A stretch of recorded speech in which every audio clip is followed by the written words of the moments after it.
So tonight's video is going to focus on the cell cycle, and we'll be looking a little bit more in depth at the different parts of the cell cycle, as well as how the DNA replicates as it moves through, as the cell is moving through the cycle. So let's look first at why a cell would divide in the first place. Okay, so we have three main reasons as to why a cell would divide. The first one being reproductive purposes. Now, this is not how, for instance, we reproduce. Okay, this would be reproduction of an entire organism, for like a bacterium that reproduces with asexual reproduction here. Okay, so making an exact copy, because that's what happens when the cell divides. We make exact copies of the cells. So the reason why we might want to make exact copies of the cell is for growth, right? If we're going to get larger, right, we're going to add cells to the organism. We want to add cells to the organism that are the same, that match. Think about us as humans. If we're going to get taller, I would like to add bone cells to my bones, not skin cells to my bones, right? As well as for repair and renewal. Right? So replacing damaged, worn out cells.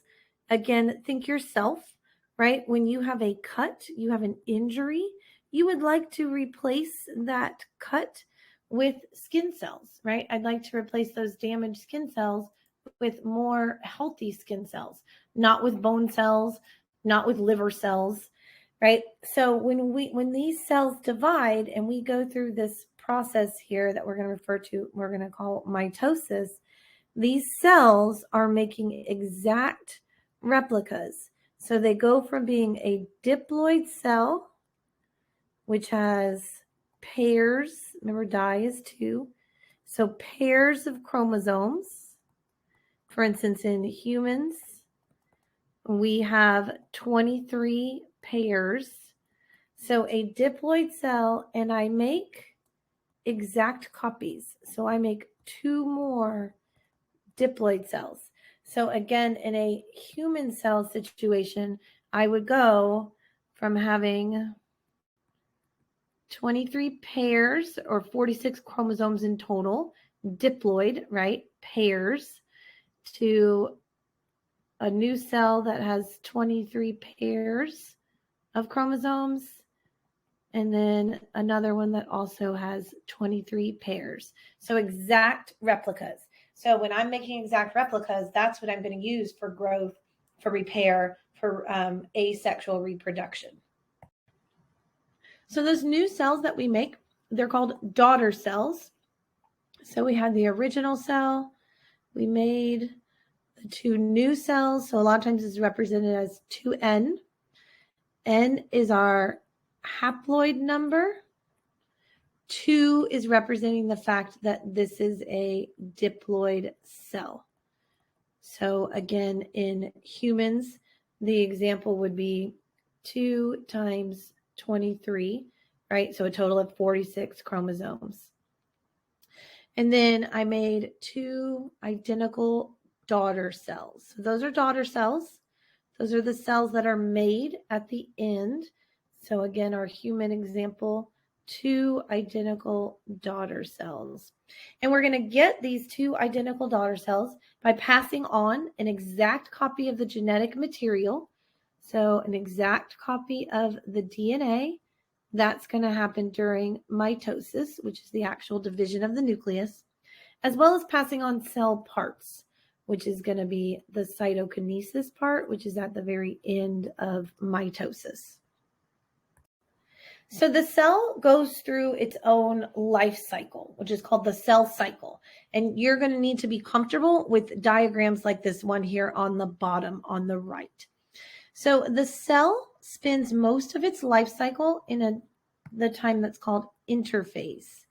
A interphase, basically inter is between. So this is between mitotic divisions, so between cell divisions. Spends most of its time there.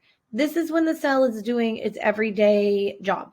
This little I'm working here guy would go right here in this interphase part. Okay, it's doing its everyday jobs here in this interphase portion. When it's time to multiply and divide, that's when it's going to be in this little tiny mitosis part. We spend most of our time talking about mitosis, but that's not where the cell spends most of its time. Interphase is divided into 3 different phases within the main crux of interphase. So we have what's called the G1 phase. So over here on the right, the greenish looking one in our diagram here.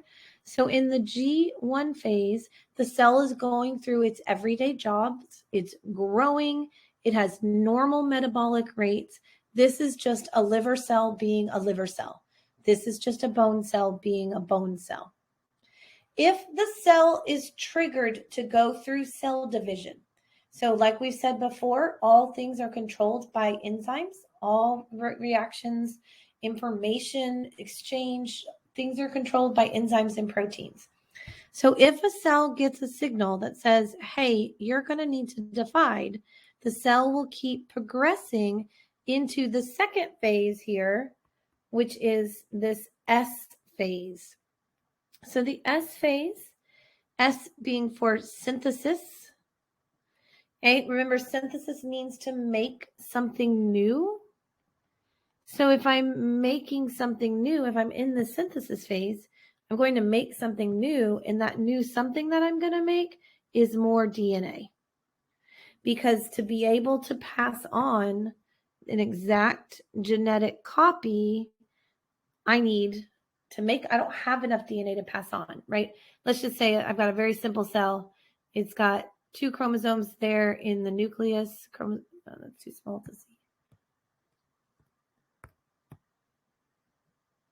Okay, I've got a very simple cell. Inside the nucleus here, there's just a pair of chromosomes.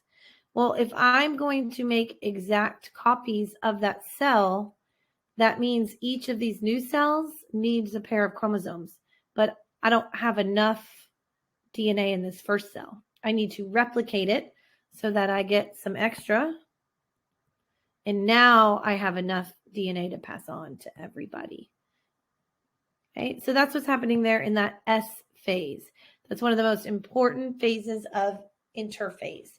So this whole thing, G1 all the way through G2, all of that, remember, is interphase. And the cell has 3 stages within it, G1, S, and then G2. So G2 is going to happen in preparation for mitosis. So in G2, I'm getting ready for mitosis, the actual division of the nucleus. So I'm growing, I'm making more organelles so that I have enough organelles to pass out when it's time for the cell to divide. Okay, so the S and the G2 are portions of interphase that are really focused on getting ready for cell division. G1 is when it's doing its normal everyday stuff. Okay, so let's look a little bit closer at the actual copying of DNA. Remember, again, this takes place during the S or synthesis phase of interphase. Okay, and so during this phase, the DNA is getting replicated. So what's going to happen here is that the DNA will unwind, right? So if you look at the diagram on the bottom here, right, I have intact DNA. The DNA will open. And if you think back to your previous videos, we talked about the enzyme that will open that, helicase. We'll see that in the next picture here.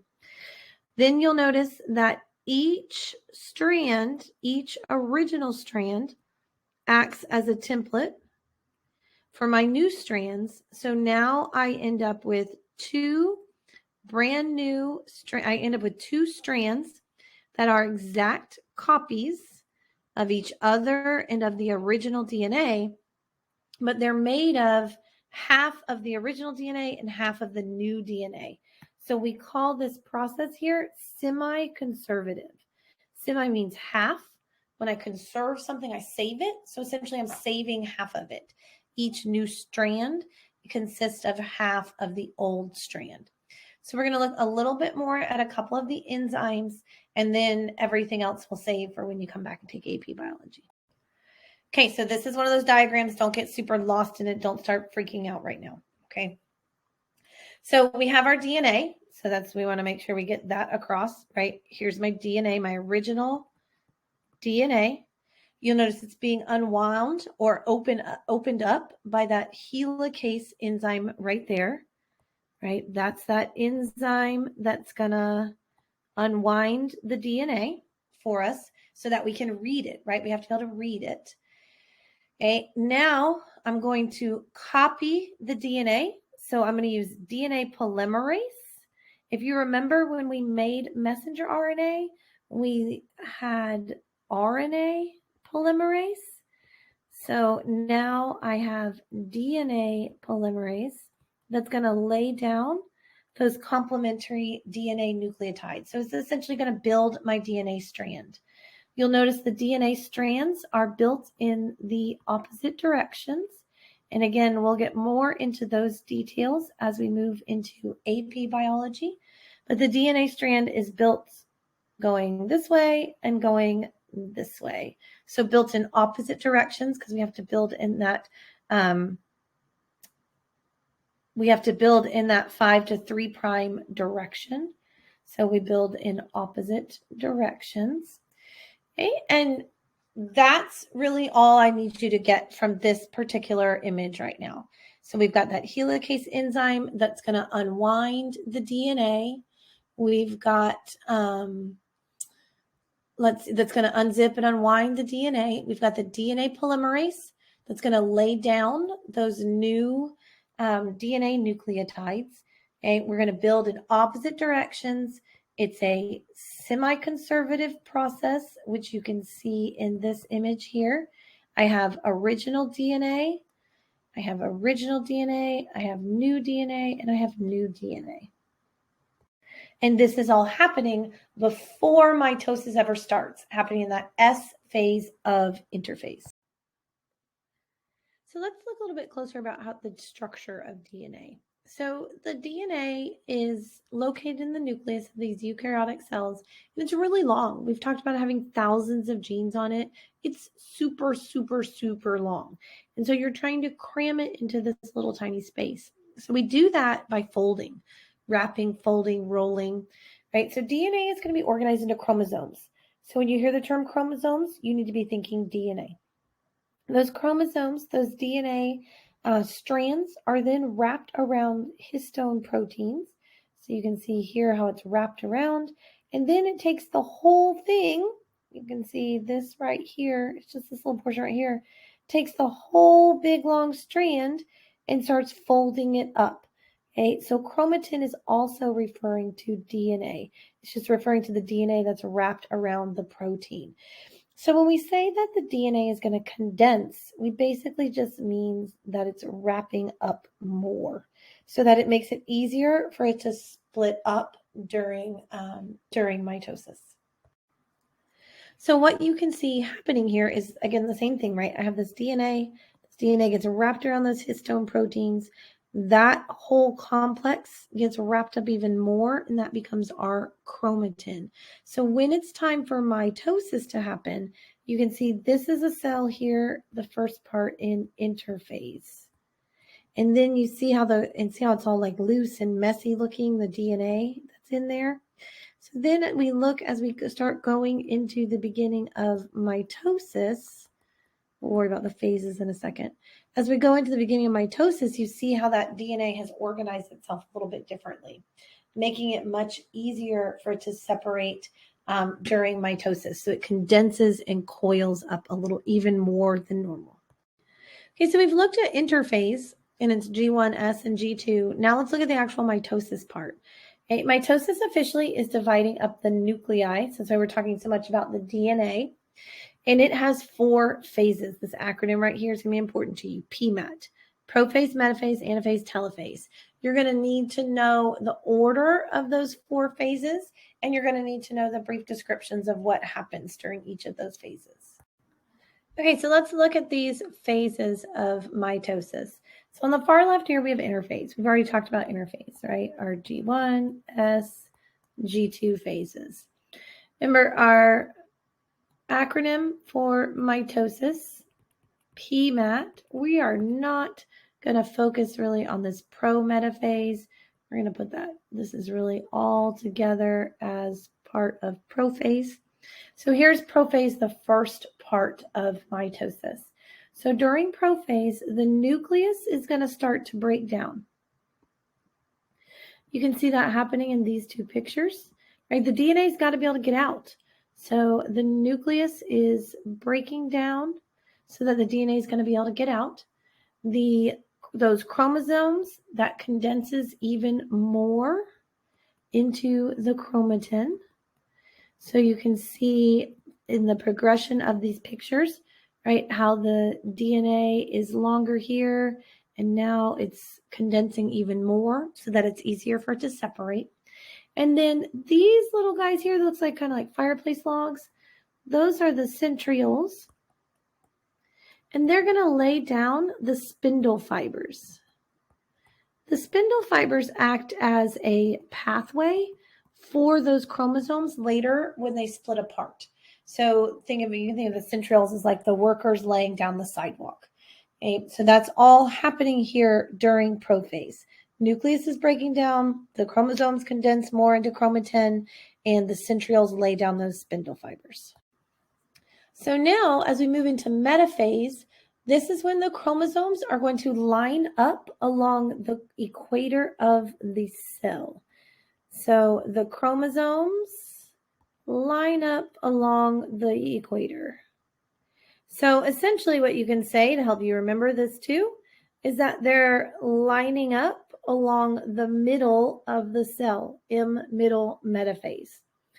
Okay, I've got all these spindle fibers already laid down. The sidewalk is ready. Now, as you notice, as it moves into anaphase, you can see those chromosomes splitting. So what will happen here is these sister chromatids. There's a lot of very similar words in this unit. So those sister chromatids, which are the copies of the DNA. So those sister chromatids are separated during anaphase. They are pulled to the opposite ends of the cell. We call those the poles of the cell, like the poles of the earth, right? So those are pulled to the opposite poles. So these sister chromatids are being separated. So now in telophase, I've got these chromosomes are all nice and separated. Now I need to essentially rebuild the cell. So telophase is going to be kind of the opposite of prophase. I'm going to reform the nucleus. So rebuild that nucleus. I'm going to uncoil that DNA some. So let that DNA relax just a little bit. And I'm going to get rid of those spindle fibers. Those spindle fibers, I don't need those sidewalks anymore. So those spindle fibers get dissolved and broken down. So during this telophase, it actually is started in anaphase, but it finishes up in telophase. We also have cytokinesis happening, and we'll look at what cytokinesis is on our next slide. So make sure you practice with these, what's happening at each phase. That is something you're just going to need to memorize. Prophase, I break down the nucleus, DNA coils up, condenses even more, spindle fibers are laid down. Metaphase, those chromosomes line up along the middle or along the equator. They're separated during anaphase, and in telophase, I've got the opposite of prophase. Nucleus comes back, DNA relaxes some, spindle fibers go away. So cytokinesis is when the actual cytoplasm and the organelles are going to divide. So for mitosis, officially, is just the separation of the nucleus. So cytokinesis, or cyto is cell, this is really the actual dividing of the cell proper. It starts in anaphase. Most of the time you'll just see that cytokinesis is occurring during telophase because it starts in anaphase, but it finishes up and the bulk of it is happening during telophase. Cytokinesis looks a little bit different for a plant cell versus an animal cell, and that's going to be because of that cell wall. In an animal cell, as you see over here on the right, it'll form what we call a cleavage furrow, where essentially think of the cell like putting a belt around the cell, and we just tighten that belt until it eventually pinches apart into the two identical daughter cells. For the plant cell, we can't do that because of the cell wall, you would break it. So the plant cell lays down what's called the cell plate. So essentially lays down a new wall between the two cells, and then that wall gets completely formed as it progresses.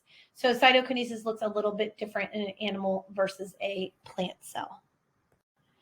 Okay, so these are just some microscope images so you can see what's happening here. This is in an animal cell. So this is in a white fish. So here's interphase. So the cell is doing its regular everyday stuff. You can see here in prophase, see how that DNA is more visible because it's more condensed and a little bit more solid. The nucleus is starting to break apart and these spindle fibers are starting to get laid down. Okay, in metaphase, you can see these chromosomes are lining up right here in the middle. The spindle fibers are all laid down. Centrioles would be at each end. Okay, and then in anaphase, we're going to start pulling those chromosomes apart. So pulling those sister chromatids to the opposite poles. Okay, by the time telophase is occurring, they're separated. These last two are both telophase. Right, you can see the cleavage furrows starting to form there from cytokinesis. Okay, that DNA is uncoiling. I'm bringing that nucleus back. You don't see any of those spindle fibers around the cell, around the nucleus there. Okay, so again, some microscope images looking in a plant cell. So very similar in the beginning, right? It's going to be similar, pretty much the same all the way up until you get to the cytokinesis portion. So in prophase, I've got that the DNA condensing, so it becomes a little bit more visible there. Nucleus is going away, starting to lay down those spindle fibers. Okay, I'm lining them up in the middle here in metaphase along the equator, separating those sister chromatids in anaphase, and then in telophase, I've laid down a new cell plate, a new nucleus, DNA is relaxing again, and I don't have any spindle fibers anymore. So now let's look at how this is controlled. So the control for mitosis is going to occur through a checkpoint system. This is really the control for all of the cell cycle. I shouldn't just say for mitosis. So we have three major checkpoints that are occurring during the cell cycle. So there is the checkpoint that occurs near the end of G1. So that's checking for, is the DNA in the cell okay? Are there growth factors in the cell that's telling the cell it needs to get ready to divide? Are there not? Does it have adequate nutrients? And after that checkpoint, the cell will either go into what's called G0. That little zero is pronounced G0. This is not a bad thing. For instance, this is where nerve cells go. This is where cells go that don't need to divide. So like, for instance, skin cells don't go there very often because skin cells are constantly dividing and being replaced. Same with hair cells. Okay, but as you become your nerve cells, they are not constantly dividing and being replaced. They go in this G0 phase, all the time. So if the cell is sent to continue on in the cell cycle through the S phase and the G2, it'll hit a G2 checkpoint. This is checking for DNA replication and the size of the cell. Essentially, it's making sure that the cell is ready for mitosis. It doesn't want to send a cell onto mitosis to divide and replicate if it has something wrong with its DNA, if it got a mutation in its DNA, if it's too small, if it wouldn't be able to divide well. So it's checking for that. And then there's a third checkpoint, the M checkpoint, metaphase checkpoint, which is in mitosis, which is checking to make sure that it says chromosome spindle attachment here. Essentially, it's checking that the chromosomes are going to separate properly so that you're not going to pull apart, so that you're actually going to pull apart the sister chromatids and not end up not splitting them, where you have a whole pair go to one side instead of one and one going to each side. So that's what that chromosome is looking for, is that you're going to have proper separation of the chromosomes. And we'll talk more about mutations that can occur with that, in particular during meiosis. But those are your 3 checkpoints. So organisms and cells rely on these checkpoints to help control mitosis. Between these checkpoints, these signals, the enzymes that are running all of these things, this is controlling cell division. What happens though when these checkpoints fail? This is where we need to introduce the concept of cancer. Cancer is essentially boiled down to its most simple terms. It is uncontrolled cell division. So if something is wrong with these checkpoints and these other regulatory steps that are in place to try to prevent this, okay, but the cell is passing a checkpoint, maybe when it should be failing a checkpoint, maybe it's not a very big cell and it's really tiny and it's like a baby little cell and it shouldn't get past this G2 checkpoint, but it does. And so it keeps going. These checkpoints basically aren't stopping the cells from dividing. And so a tumor, which is one of our main symptoms of cancer, right? A tumor is essentially a clump of cells due to that out of control cell division. So I've got a buildup of cell growth in one particular area. Okay? That's because, again, these cells aren't following these checkpoints and they're dividing too much too fast. Okay, so like always, we're going to take this stuff, we're going to do some application with it, some modeling, some writing, just really helping it sink in to your brain and hopefully stay there. So any questions you had, make sure you've written them down so that you're ready to ask them so that we can clarify, so that when we start the activities, you have a quality set of notes and you understand what's going on.